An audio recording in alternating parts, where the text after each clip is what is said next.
ಹಾಗಂತೀರಾ? ಸರಿ ಬಿಡಿ, ಇಷ್ಟು ದಿನನೇ ಕಾದಿದ್ದೀನಂತೆ, ಇನ್ನು ಒಂದಿನ ಯಾವ ಲೆಕ್ಕ? ಆದರೆ ಒಂದಂತೂ ನಿಜ ಕಣ್ರಿ, ನಿಮ್ಮ ಮನಸ್ಸಲ್ಲಿ ನನ್ನ ಬಗ್ಗೆ ಬೆಟ್ಟದಷ್ಟು ಪ್ರೀತಿ ಇದೆ. ತೋರಿಸ್ಕೊಂಡ್ರೆ ಎಲ್ಲಿ ನನ್ನ ಪ್ರೀತಿಲಿ ಕೊಚ್ಕೊಂಡು ಹೋಗ್ತಿರೋ ಅಂತ ಭಯ ನಿಮಗೆ.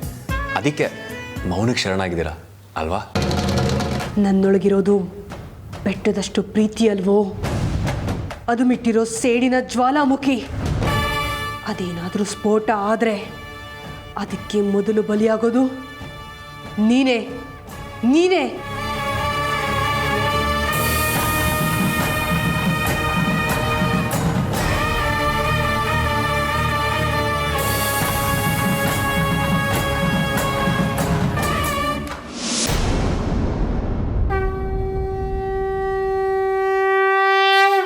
ಪರಮಾತ್ಮ, ನೀನು ಇಚ್ಛೆ ಇಲ್ಲದೆ ಈ ಪ್ರಪಂಚದಲ್ಲಿ ಒಂದು ಹುಲ್ಲು ಕಡ್ಡಿ ಅಲ್ಲಾಡಲ್ಲ ಅಂತ ನನಗೆ ಗೊತ್ತು. ನನ್ನ ಜೀವನದಲ್ಲಿ ಬೀಸಿದ ಚಂಡಮಾರುತ ಮತ್ತೆ ಅದರಿಂದ ಆದ ನೋವು ಸಂಕಟದ ಬಗ್ಗೆನೂ ನನಗೆ ಚೆನ್ನಾಗಿ ಗೊತ್ತು. ಇವತ್ತು ಆ ನೋವಿಗೆ ಪ್ರತೀಕಾರನ ತೀರಿಸ್ಕೊಳ್ಳೋ ದಿನ ಬಂದಿದೆ. ಇದು ಅಂತಿಂತ ಯುದ್ಧ ಅಲ್ಲ, ನನಗಾಗಿರೋ ಅಧರ್ಮ ಅನ್ಯಾಯದ ವಿರುದ್ಧ ನಾನು ಮಾಡಬೇಕಾಗಿರೋ ಧರ್ಮ ಯುದ್ಧ.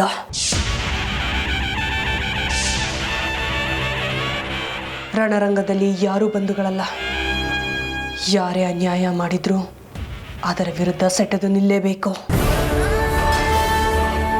ನ್ಯಾಯಕ್ಕಾಗಿ ಧರ್ಮ ಸ್ಥಾಪನೆಗಾಗಿ ಯುದ್ಧ ನಡೀಲೇಬೇಕು ಅಂತ ಅವತ್ತು ಅರ್ಜುನ್ಗೆ ನೀನು ಉಪದೇಶ ಮಾಡಿದೆ. ಇವತ್ತು ನಾನು ನನ್ನ ತಂದೆ ತಾಯಿಗಾದ ಅನ್ಯಾಯದ ವಿರುದ್ಧ ಸೆಟೆದು ನಿಂತು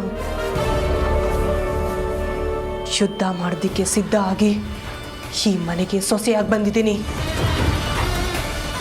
ಶತ್ರು ಪಾಳ್ಯದಲ್ಲಿ ಯಾರಿದ್ದಾರೆ ಅನ್ನೋದು ಮುಖ್ಯ ಅಲ್ಲ, ನನಗಾದ ಅನ್ಯಾಯಕ್ಕೆ ನ್ಯಾಯ ಸಿಗಬೇಕು ಅನ್ನೋದಷ್ಟೇ ನನಗೆ ಮುಖ್ಯ. ಈ ಮನೆಯಲ್ಲಿ ಇವತ್ತೊಂದು ಸಾವಾಗುತ್ತೆ. ಈ ಮನೆಯಿಂದ ದೀಪ ಆರುತ್ತೆ.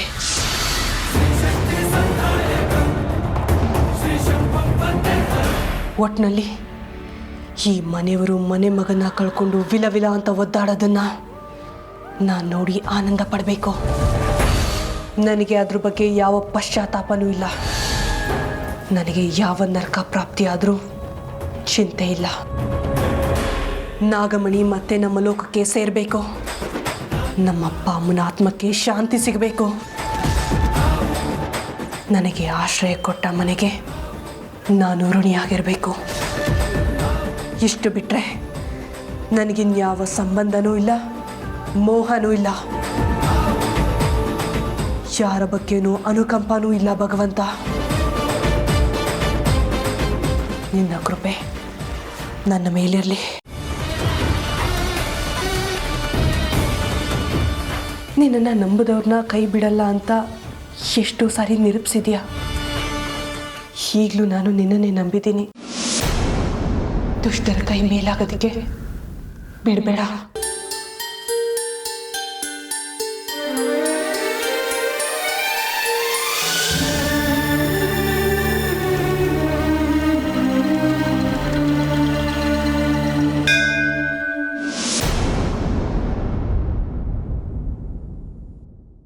ಏನ್ರಿ ಸಿಕ್ಕಾಪಟ್ಟೆ ಇನ್ವಾಲ್ವ್ ಆಗಿ ಏನೋ ಬೇಡ್ಕೋತಾ ಇದ್ದೀರಾ ದೇವ್ರ ಹತ್ರ? ಕಟ್ಕೊಂಡು ಗಂಡಂಗೆ ಒಳ್ಳೇದಾಗ್ಲಿ ಅಂತನಾ? ಹೌದು, ನಿಮ್ಮ ಬಗ್ಗೆನೇ ಬೇಡ್ಕೋತಿದ್ದೆ. ನಿನ್ನ ಸಾವು ಆದಷ್ಟು ಬೇಗ ನನ್ನ ಕೈಲಾಗಲಿ ಅಂತ ಬೇಡ್ಕೋತಿದ್ದೆ. ವಾವ್, ಖುಷಿ ಆಗ್ತಾ ಇದೆ ರೀ. ನಾವು ತುಂಬ ಇಷ್ಟಪಡೋರು ನಮ್ಮ ಬಗ್ಗೆ ದೇವ್ರ ಹತ್ರ ಸ್ಪೆಷಲಾಗಿ ಬೇಡ್ಕೋತಾ ಇದ್ದಾರೆ ಅಂತ ಗೊತ್ತಾದಾಗ ಆಗೋ ಆನಂದನೇ ಬೇರೆ. ಕಂಟಿನ್ಯೂ. ಹಾಗೆ ಬರೀ ನನ್ನ ಬಗ್ಗೆ ಬೇಡ್ಕೊಂಡ್ರೆ ಸಾಲದು, ಮುಂದೆ ನಮಗಾಗೋ ಮಕ್ಳ ಬಗ್ಗೆನೂ ಬೇಡ್ಕೊಳ್ಳಿ. ಆ ಭಗವಂತನ ಕೃಪೆ ಇದ್ದರೆ ಅದು ಆಗೋಗ್ಲಿ.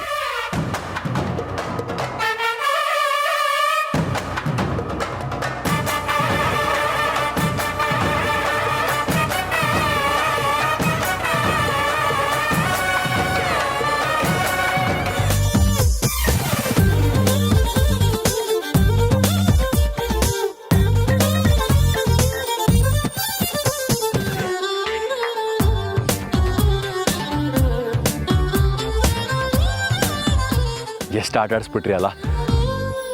ನಾನು ನೀವು ಗಂಡ ಹೆಂಡತಿಯಾಗಿ ದೇವಸ್ಥಾನಕ್ಕೆ ಬರ್ತೀವಿ ಅಂತ ನಾನಂತೂ ಅಂದ್ಕೊಂಡಿರಲಿಲ್ಲ. ನಿಮ್ಗೇನು ಅನ್ನಿಸ್ತಾ ಇಲ್ವಾ? ಹೊತ್ತಾಗ್ತಿದೆ, ಒಳಗಡೆ ಹೋಗಿ ನಮಸ್ಕಾರ ಮಾಡಬೇಕು. ಬನ್ನಿ.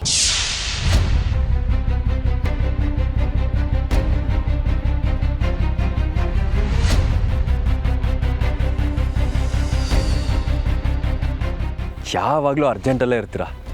ಸರಿ, ನಡೀರಿ.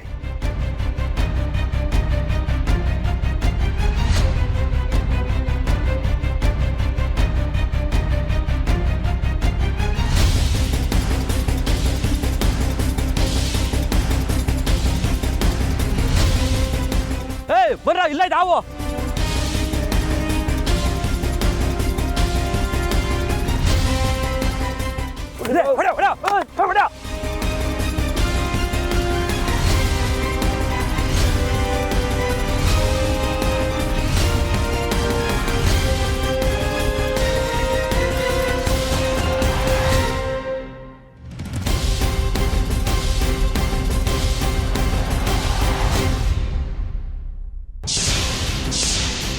ಹೋಗೀತು ಇದ್ರ ಕತೆ. ಏನಾಗ್ತಿದೆ ಅಲ್ಲಿ? ಏಯ್ ಏಯ್, ಯಾರೋ ನೀವೆಲ್ಲ? ಹಾವನ್ನ ಯಾಕೆ ಸಾಯಿಸ್ತಾ ಇದ್ದೀರಾ? ಏಯ್, ಅದನ್ನೆಲ್ಲ ಕೇಳಕ್ ನೀನಾರೋ? ಬಂದ್ ಕೆಲ್ಸ ಮುಗಿಸ್ಕೊಂಡು ಹೋಗ್ತಾ ಇರ ಅಷ್ಟೇ. ತೋಳೋ, ಆ ಚೀಲದಲ್ಲಿ ಬಿಸಾಕ್ಬಿಟ್ಟು ನಡೀರಿ. ನಡಿಯೋ, ನಡಿಯೋ ಬೇಗ. ಒಂದ್ ನಿಮಿಷ ನಿಂತ್ಕೊಳ್ಳಿ. ಏನಮ್ಮ ನಿನ್ ಗೋಳು? ಯಾಕೆ ಹಾವುಗಳನ್ನ ಸಾಯಿಸ್ತಿದ್ದೀರಾ ಅಂತ ಕೇಳ್ಬೋದಾ? ನಮ್ಮ ಅಣ್ಣ ದುರ್ಗಾ ಪ್ರಸಾದ್ ಹೇಳ್ ಕಳ್ಸಿದ್ದಾರೆ. ಅವ್ರು ಹೇಳ್ದಂಗೆ ಮಾಡೋದೇ ನಮ್ಮ ಕೆಲಸ ಅಷ್ಟೇ. ಏಯ್, ಆಯ್ತೇನ್ರೋ? ಅಲ್ಲೇ ಬಿಸಾಕ್ಬಿಟ್ಟು ನಡೀರಿ.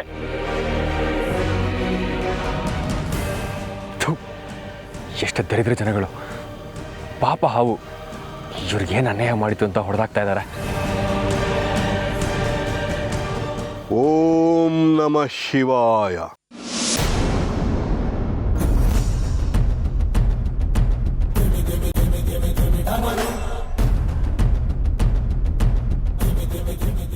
ಒಳ್ಳೇದಾಗಲಿ, ಒಳ್ಳೇದಾಗಲಿ. ಅರ್ಜುನ, ನಾನು ಸ್ವಲ್ಪ ಅಮೃತನ ಹತ್ರ ಮಾತಾಡಬೇಕು. ಅರ್ಥ ಆಯಿತು, ನೀವು ಮಾತಾಡಿ. ಅಮೃತ, ಬಾ ತಾಯಿ.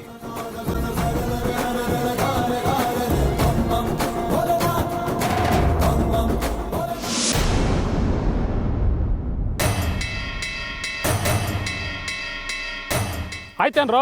ಬಿಸಾಕೋ, ಬರೋ.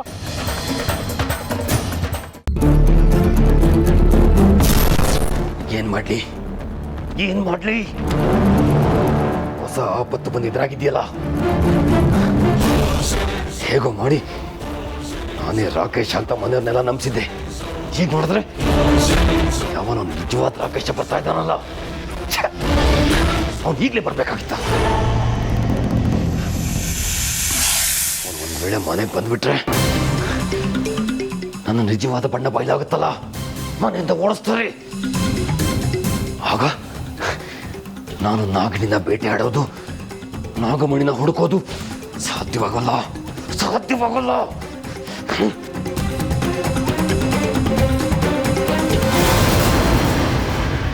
ನನ್ನ ಕನಸುಗಳೆಲ್ಲ ಮಣ್ಣು ಪಾಲಾಗುತ್ತೆ. ಇಲ್ಲ, ಹೀಗಾಗ್ಬಾರ್ದು. ಏನ್ ಮಾಡ್ಲಿ, ಏನು ಮಾಡಬೇಕು ಅಂತಾನೆ ಗೊತ್ತಾಗ್ತಿಲ್ವಲ್ಲ.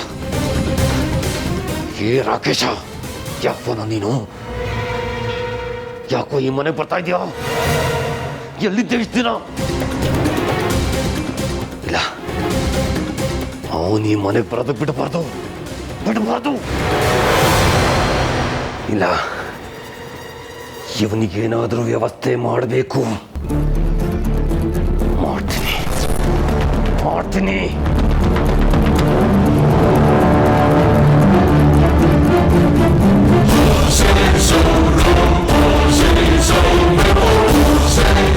ಬೆಳಿಗ್ಗೆ ಎದ್ದು ಗಳಿಗೆನೆ ಸರಿ ಇಲ್ಲ ಅನ್ಸುತ್ತೆ.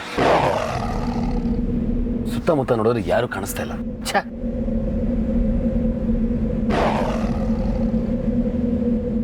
ಸದ್ಯ ಅಲ್ಲಿ ಯಾರೋ ಪುಣ್ಯಾತ್ಮ ಇರೋ ಆಗಿದೆ. ಅವನ್ನ ಕೇಳಿದ್ರೆ ಗೊತ್ತಾಗುತ್ತೆ. Sir sir sir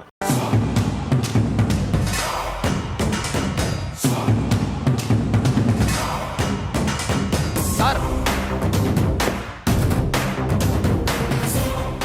sir petrol ಖಾಲಿಯಾಗಿ ಕಾರ್ ನಿಂತು ಹೋಗಿದೆ. ಸಾಲದಕ್ಕೆ ಆ ದರಿದ್ರ ಪಕ್ಷಿ ಬೇರೆ.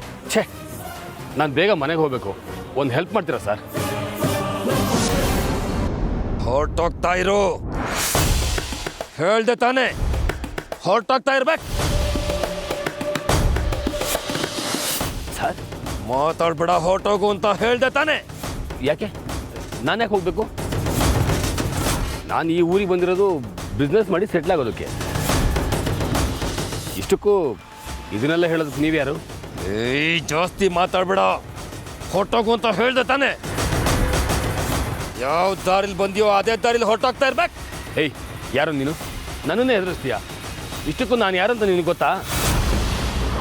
ಮರ್ಯಾದೆ ಇರಲಿ. ಈ ಕಾನಿಷ್ಕನಿಗೆ ಎದುರು ಮಾತಾ? ನಾನು ಯಾರು ಅಂತ ಗೊತ್ತಾ?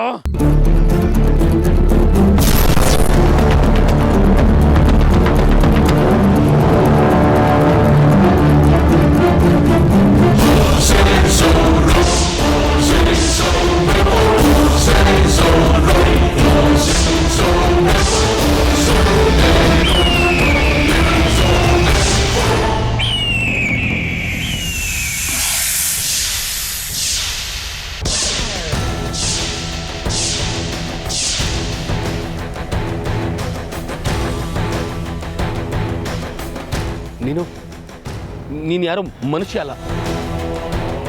ನೀನು ನೋಡ್ತಾ ಇದ್ರೆ ನಮ್ಮ ಮನೆಯವ್ರಿಗೆ ತೊಂದರೆ ಮಾಡಕ್ಕೆ ಬಂದಿರೋ ಥರ ಕಾಣಿಸ್ತಿದೆ.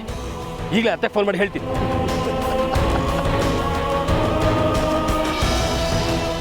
ಹೇಳೋದಕ್ಕೆ ನೀನು ಬದುಕಿದ್ರೆ ತಾನೇ.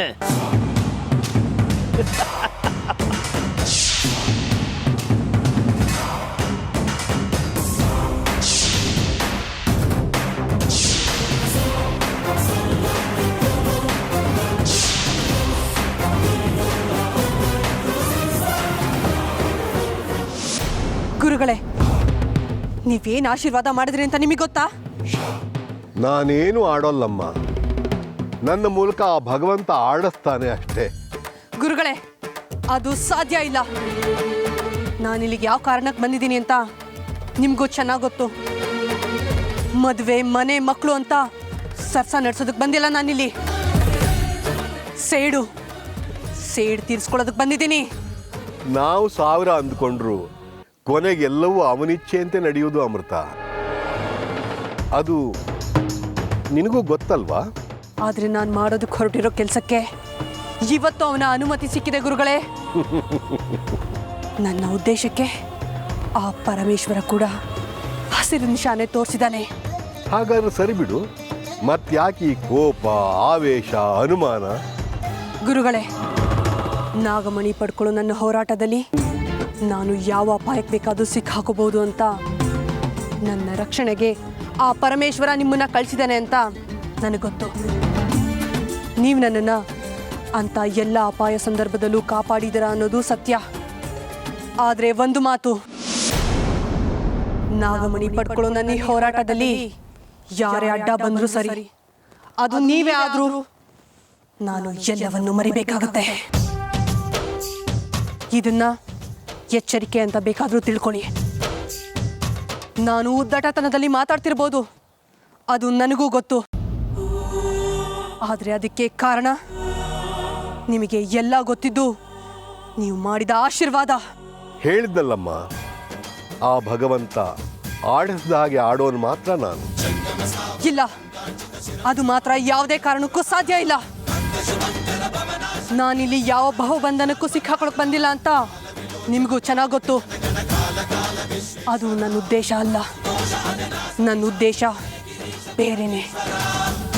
ಅದನ್ನು ನಾನು ಖಂಡಿತ ಈಡೇರಿಸ್ಕೊಂಡೆ. ನಾನು ನನ್ನ ಲೋಕಕ್ಕೆ ವಾಪಸ್ ಹೋಗೋದು. ಅದು ನಿಮಗೂ ಕೂಡ ಚೆನ್ನಾಗಿ ಗೊತ್ತು. ನಾನಿನ್ನು ಹೊರಡ್ತೀನಿ. ನನಗೆ ಆಶೀರ್ವಾದ ಮಾಡಿ.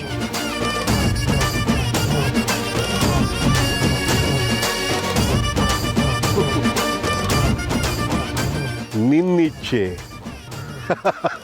ಅವನಿಚ್ಛೆ. ಕೊನೆಗೆಲ್ಲವೂ ಆತನ ಇಚ್ಛೆ ಅಂತ ನಡಿ.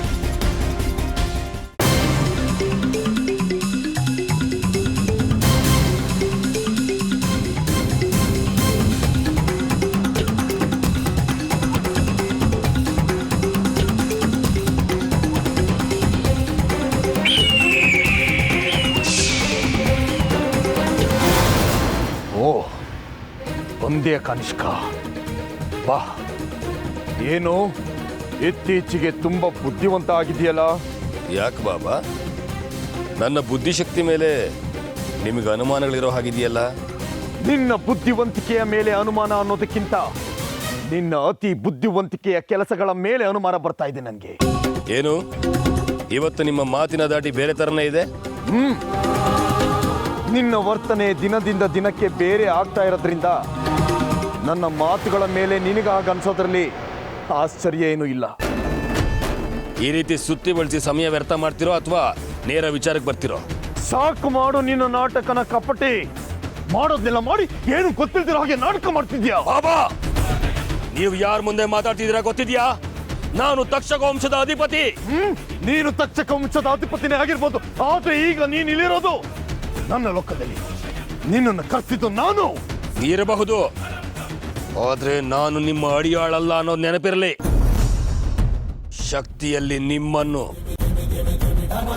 ನಿನ್ನನ್ನು ಮೀರಿಸ್ತೀನಿ. ಸಾಕು ಮಾಡು ಕಾನಿಷ್ಕ. ಇದು ನಿನ್ನ ಉದ್ದಟತನದ ಪರಮಾವಧಿ. ಇಲ್ಲಿ ನಡೆಯದೇನಿದ್ರು ನನ್ನ ಮಾತು, ನನ್ನ ಅನತಿ ಮಾತ್ರ. ನೀನು ಆ ಸನ್ಯಾಸಿ ಹತ್ರ ಹೋಗಿ ಗುಟ್ಟಾಗಿ ಮಾತಾಡಿದ್ರೆ ನನ್ಗೇನು ಗೊತ್ತಾಗಲ್ಲ ಅನ್ಕೊಂಡಿದ್ಯಾ? ನನಗೆ ಗೊತ್ತಿಲ್ದಿರೋ ಹಾಗೆ ನೀನೇನಾದ್ರೂ ಸಾಧಿಸಬೇಕು ಅಂತ ಹೋದ್ರೆ ಕೇವಲ ಭ್ರಮೆಯಾಗೆ ಉಳಿಯುತ್ತಷ್ಟೇ. ಇವನ್ನ ಎದುರು ಹಾಕೊಳ್ಳೋದು ಬೇಡ. ನಾನು ಅಲ್ಲಿಗೆ ಹೋಗಿರೋದು ಇವನಿಗೆ ಗೊತ್ತಾಗ್ಬಿಟ್ಟಿದೆ. ಉಪಾಯವಾಗಿ ಇವನ ಹತ್ರ ವ್ಯವಹಾರ ಮಾಡಬೇಕು. ಏನು ಯೋಚಿಸ್ತಿದ್ಯಾ ಕಾನಿಷ್ಕ? ಗುಟ್ಟು ಬಯಲಾಗೋಯ್ತು ಅಂತನಾ? ಗುಟ್ಟೇನ್ ಬಂತು ಬಾಬಾ? ನಾನು ಈ ವಿಚಾರ ಹೇಳೋದಕ್ಕೆಂತನೇ ನಿಮ್ಮ ಹತ್ರ ಬಂದಿದ್ದು. ಅಷ್ಟರಲ್ಲಿ ನೀವೇ ಸಾಕು ಮಾಡು ನಿನ್ನ ನಾಟಕನ. ಇಲ್ಲ ಬಾಬಾ, ಇದರಲ್ಲಿ ನಾಟಕ ಏನೂ ಇಲ್ಲ. ನಾನು ಆ ಸನ್ಯಾಸಿ ಹತ್ರ ಹೋಗಿದ್ದು ನಿಜ. ಅವನ್ನ ಹೆದರಿಸಿ ಬೆದರಿಸಿ ನಾಗಿಣಿ ಎಲ್ಲಿದ್ದಾಳೆ ಅಂತ ಪತ್ತೆ ಮಾಡೋದಕ್ಕೆ ಹೋಗಿದ್ದೆ. ಹಾಗಾದ್ರೆ ಈ ವಿಚಾರ ನನ್ನಿಂದ ಯಾಕೆ ಮುಚ್ಚಿಟ್ಟೆ? ಮುಚ್ಚಿಡೋ ಉದ್ದೇಶ ನನಗಿರಲಿಲ್ಲ ಬಾಬಾ. ಎಲ್ಲ ವಿಚಾರ ಪತ್ತೆ ಮಾಡಿ ಆಮೇಲೆ ನಿಮ್ಮ ಹತ್ರ ಬರೋಣ ಅಂತ ಅನ್ಕೊಂಡು ಸುಮ್ಮನಾದೆ. ಅಲ್ಲ, ಈ ವಿಚಾರ ನಿಮ್ಮ ಹತ್ರ ಮುಚ್ಚಿಟ್ಟು ನನಗೇನಾಗಬೇಕು ಹೇಳಿ? ಅದು ಅಲ್ಲದೆ ನಾನು ಏಕಾಂಗಿಯಾಗಿ ನಿಮ್ಮ ಸಹಾಯ ಇಲ್ಲದೆ ಈ ಯುದ್ಧ ಗೆಲ್ಲೋದಕ್ಕಾಗುತ್ತಾ? ನಿಮಗೆ ನನ್ನ ಮೇಲೆ ನಂಬಿಕೆ ಇಲ್ವಾ? ಇರ್ಲಿ, ಈ ಬಾರಿ ನಾನು ನಿನ್ನ ನಂಬ್ತೀನಿ. ನಾವಿಬ್ರು ಒಂದಾಗಿದ್ರೇ ಕಾನಿಷ್ಕ ನಮ್ಮ ಶತ್ರುನ ಮಣಿಸೋದಿಕ್ಕಾಗೋದು. ಒಂದು ಬಾಂತು ನೆನ್ಪಲ್ಲಿಟ್ಕೋ. ನೀನೇನಾದ್ರೂ ನನ್ನ ಕಣ್ ತಪ್ಪಿಸಿ ಒಂದೇ ಒಂದು ಹೆಜ್ಜೆ ಮುಂದಿಟ್ಟೆ ಅಂತ ಈ ಭೈರವನಿಗೆ ಗೊತ್ತಾದ್ರೆ ಮುಂದೆ ನಡೆಯೋ ಎಲ್ಲ ಅನಾಹುತಗಳಿಗೂ ನೀನೇ ಹೊಣೆಗಾರಿಕೆ. ಇದು ನಾ ಎಚ್ಚರಿಕೆ ಅಂತಾನೆ ತಿಳ್ಕೊ. ಜೈ ಮಹಾಕಾಲ.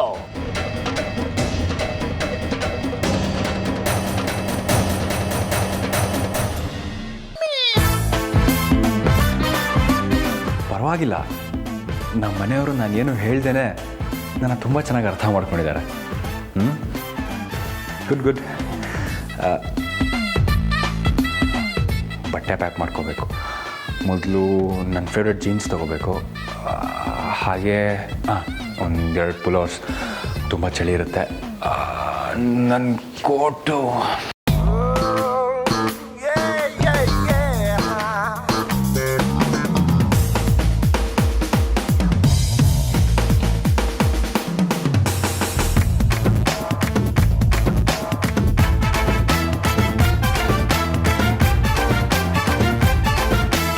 ಇಷ್ಟೇ ಬಟ್ಟೆನಾ? ಓ, ನನ್ನ ಫೇವ್ರೆಟ್ ಬಟ್ಟೆಗಳನ್ನೆಲ್ಲ ಆಗಲೇ ಪ್ಯಾಕ್ ಮಾಡಿ ಇಟ್ಬಿಟ್ಟಿದ್ದಾರೆ. ಹಾಗಿದ್ರೆ ನನಗೆ ಕೆಲಸ ಕಮ್ಮಿ ಆಯಿತು. ಆರಾಮಾಗಿ ಹೊರಡ್ಬೋದು. ನೋಡಿ, ನಾನು ಎಲ್ಗೂ ಬರಲ್ಲ. ನನಗಿದೆಲ್ಲ ಇಷ್ಟ ಆಗಲ್ಲ. ಅಯ್ಯೋ ದೇವ್ರೆ, ನೀವು ಹೇಳ್ತಾ ಇರೋದು ನೋಡಿದ್ರೆ ನಾನೇ ಪ್ಲ್ಯಾನ್ ಮಾಡಿಸಿ ಕರ್ಕೊಂಡು ಹೋಗ್ತಿರೋ ಹಾಗಿದೆ. ನನಗೇನೋ ಗೊತ್ತಿಲ್ಲ ರೀ. ನಿಮ್ಮ ವಿವರಣೆ ನನಗೆ ಬೇಕಾಗಿಲ್ಲ. ನನಗೆ ಬರೋದಕ್ಕೆ ಇಷ್ಟ ಇಲ್ಲ ಅಷ್ಟೇ. ರೀ ಪಾಪ ಮನೆಯವರು ನಮಗೋಸ್ಕರ ಎಷ್ಟು ರೊಮ್ಯಾಂಟಿಕ್ಕಾಗಿ ಪ್ಲ್ಯಾನ್ ಮಾಡಿದ್ದಾರೆ. ಬರಲ್ಲ ಅಂದರೆ ಹೇಗ್ರಿ, ನೀವು ಬರಲೇಬೇಕು. ಅಷ್ಟಕ್ಕೂ ನಾವೇನು ಕೊಲೆ ದರೋಡೆ ಮಾಡೋದಕ್ಕೆ ಹೋಗ್ತಾ ಇದ್ದೀವಾ? ಏನೋ ಒಂದೊಳ್ಳೆ ಕೆಲಸ ಮಾಡೋದಕ್ಕೆ ತಾನೇ ಹೋಗ್ತಾ ಇರೋದು. ಬನ್ನಿರಿ, ಚೆನ್ನಾಗಿರುತ್ತೆ. ಇಲ್ಲ, ನನಗೆ ನಿಮ್ಮ ಜೊತೆ ನಿನ್ನ ಮದುವೆ ಬಗ್ಗೆ ಯೋಚನೆ ಮಾಡ್ತಾ ಇದೆಯಾ ರಾಕೇಶ್? ಚೇಚೆ ಹಾಗೇನಿಲ್ಲ. ಅದೇನದು ಕೈಯಲ್ಲಿ ಕೆಂಪಟ್ಟೆ? ಅದು ಏನಿಲ್ಲ ಹೇಮ ಅವರೇ, ಹೊಸ ಮದುಮಗಳಿಗೆ ಒಳ್ಳೇದಾಗ್ಲಿ ಅಂತ ದೇವ್ರ ಹತ್ರ ವಿಶೇಷವಾದ ಪೂಜೆ ಮಾಡಿಸ್ಕೊಂಬಂದೆ.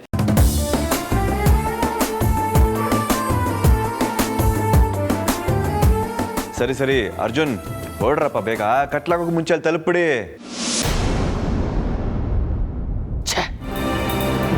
ಇವ್ರು ಬೇರೆ ಹೊರಡ್ತಾ ಇದ್ದಾರಲ್ಲ, ನಾಗಿನಿ ಯಾರು ಅಂತ ಹೇಗೆ ಪತ್ತೆ ಮಾಡಲಿ? ಅವ್ರು ಹೋಗೋ ಅಷ್ಟರಲ್ಲಿ ಪತ್ತೆ ಮಾಡಲೇಬೇಕಲ್ಲ. ಛೇ,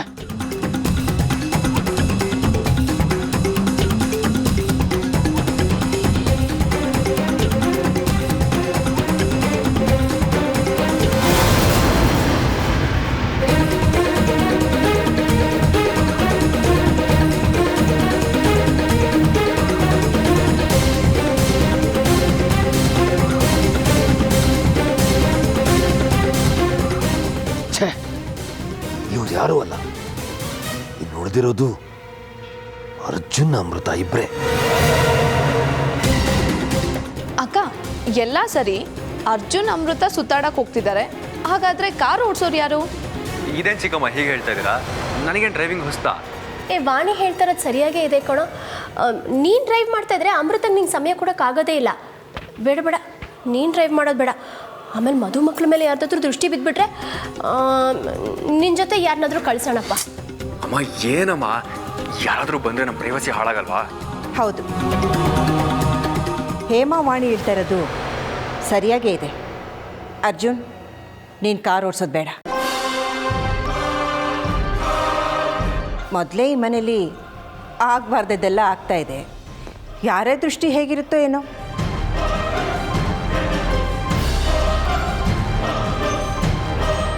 ರಾಕೇಶ, ನೀನು ಇವ್ರ ಜೊತೆ ಹೋಗ್ಬಿಟ್ಬಾ. ಏನು ನಾನಾ?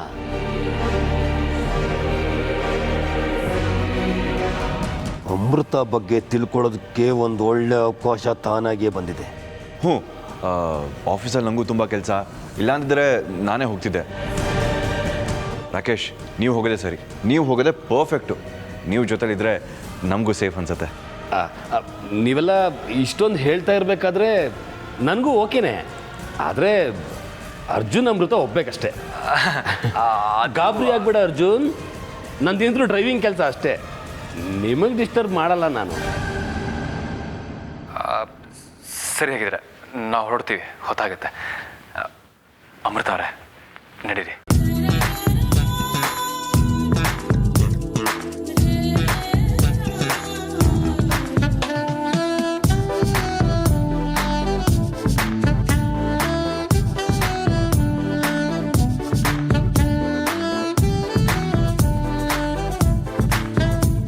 ಒಂದೊಳ್ಳೆ ಅವಕಾಶ ತಾನಾಗೆ ಸಿಕ್ಕಿದೆ. ನಾಗಿಣಿ, ಅದು ಹೇಗೆ ನನ್ನ ಕೈಯಿಂದ ತಪ್ಪಿಸ್ಕೋತೀಯೋ ನಾನು ನೋಡ್ತೀನಿ.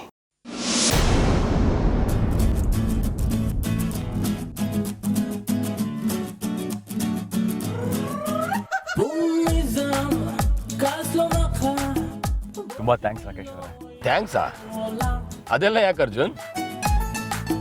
ಅಲ್ಲ ಪಾಪ, ನೀವು ಮದುವೆಗೆ ಅಂತಲೇ ತುಂಬ ದಿನ ರಜಾ ಹಾಕಿದ್ರಿ ಆಫೀಸ್ಗೆ. ಅಲ್ಲಿ ಕೆಲಸ ಹೇಗಿರುತ್ತೆ ಅಂತ ನನಗೆ ಗೊತ್ತು.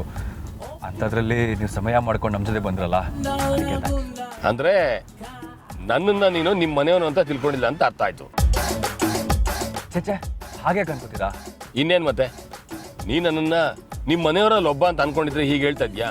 ಅಥವಾ ನನ್ನ ಜಾಗದಲ್ಲಿ ಕರಣೋ ಅಥವಾ ನಿಮ್ಮ ಚಿಕ್ಕಪ್ಪ ರುದ್ರನೋ ಇದ್ದಿದ್ರೆ ಈ ಮಾತು ಹೇಳ್ತಾ ಇದೆಯಾ? ಇಲ್ಲ ತಾನೇ? ಮನುಷ್ಯ ಮತ್ತು ಮನುಷ್ಯನ ಮಧ್ಯೆ ಸಂಬಂಧಗಳಿರೋದೇ ಈ ರೀತಿ ಒಬ್ರಿಗೊಬ್ರು ಆಗಲಿ ಅಂತ. ನೀನು ಆರಾಮಾಗಿರೋ. ನೀವು ಹೇಳೋದನ್ನ ಸರಿ ಬಿಡಿ. ಒಟ್ಟಿನಲ್ಲಿ ನಮ್ಗಳ ಮೇಲೆ ಇಷ್ಟೊಂದು ವಿಶ್ವಾಸ ಇಟ್ಕೊಂಡಿದ್ದೀರಲ್ಲ, ಅದೇ ಖುಷಿ ಅಲ್ವೇನ್ರಿ ಅಮೃತ ಅವರೇ?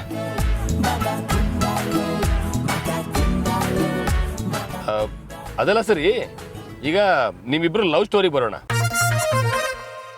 ಅಲ್ಲ ಅರ್ಜುನ್, ನಿನಗೆ ಇಷ್ಟು ಸುಂದರವಾದ ದಂತದ ಗೊಂಬೆ ಎಲ್ಲಿ ಸಿಕ್ಕದ್ದು?